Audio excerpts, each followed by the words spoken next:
ሶስተኛው ጥያቄ ያለ ንስሐ መዳን ይቻላል ወይ የሚል ጥያቄ ነው። ያለ ንስሐ መዳን ይቻላል ወይ?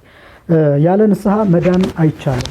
የግድ ለመዳን የምንፈጽማቸው 3 ምስጢራት አሉ። አንደኛው ምስጢረ ጥምቀት ነው። ሁለተኛው ምስጢረ ንስሐ ነው። ሶስተኛው ደግሞ ምስጢረ ቁርባን ነው። እነዚህ 3ቱን ነገሮች ያልፈጸመ ሰው አይድንም።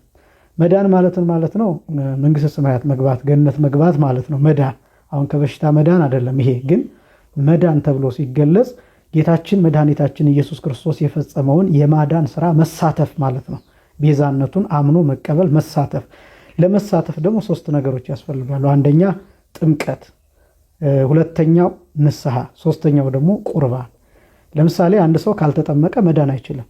ያ ማለት ልጅነት የለውም፣ የእግዚአብሔር ልጅ አይደለም። ስለዚህ መዳን አይችልም። የእግዚአብሔር ልጅ ካልሆነ የትኛውም ሰው ወደ መንግስተ ሰማያት መግባት አይችልም ካልተጠመቀ። ይህንን ራሱ ጌታችን መድኃኒታችን ኢየሱስ ክርስቶስ ሰው ከውሃና ከመንፈስ ካልተወለደ ወደ እግዚአብሔር መንግስት ሊገባ አይችልም ብሎ ቁርጥ አድርጎ ተናግሯል።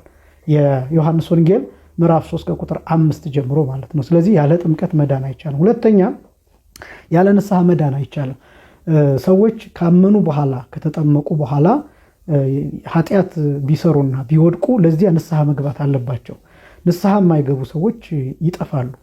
ራሱ ጌታችን መድኃኒታችን ኢየሱስ ክርስቶስ የተናገረው ቃል የሉቃስ ወንጌል ምዕራፍ 13 ቁጥር 5 ላይ ንስሐ ካልገባችሁ ትጠፋላችሁ ብሎ አስተምሯል።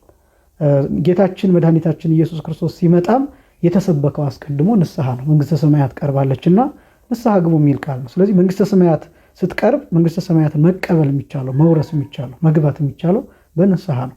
ስለዚህ ሰው ካመነ ከተጠመቀ በኋላ ኃጢአት ቢሰራ ቢወድቅ ንስሐ መግባት አለበት።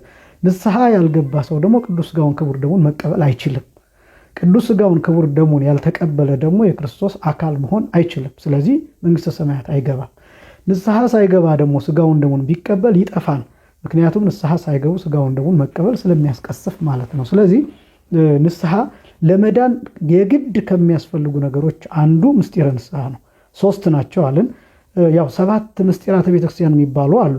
እነ ምስጢረ ክህነት፣ ምስጢረ ቀንዲል፣ ምስጢረ ተክሊል የመሳሰሉት ነገሮች እነዚህ ሁሉም የሚፈጽማቸው አይደሉም። ማለት ግዴታ አይደሉም፣ የሁሉም ግዴታ አይደሉም። ለምሳሌ ምስጢረ ክህነት የሚፈጽምላቸው ለክህነት የተመረጡ ሰዎች ብቻ ናቸው እንጂ ምእመናን ሁሉ ካህናት አይሆንም። ሁሉም ሕዝብ ካህን አይሆንም። ሁሉም ሰው ካህን አይሆንም። ስለዚህ የተመረጡ ብቻ ካህን ይሆናሉ። ስለዚህ ግዴታ ካልሆነው አንዱ ምስጢረ ክህነት ነው ማለት ነው። ምስጢረ ተክሊልም እንደዚሁ በተለያየ ምክንያት የወደቁ ሰዎች ንስሐ ገብተው ሥጋውንና ደሙን ተቀብለው ይጋባሉ። ስለዚህ ምስጢረ ተክሊል አልተፈጸመላቸውምና መንግስተ ሰማያት አይገቡም አይባልም።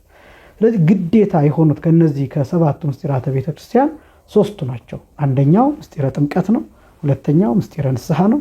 ሶስተኛው ደግሞ ምስጢረ ቁርባን ነው። ለመዳን የግድ የምንፈጽማቸው ምስጢራት እነዚህ ናቸው። እነዚህን ያልፈጸመ ሰው አይድንም፣ ገነት መንግስተ ሰማያት አይገባም። ስለዚህ ያለ ንስሐ መዳን ይቻላልን ለሚለው ጥያቄ አጭሩ መልስ አይቻልም።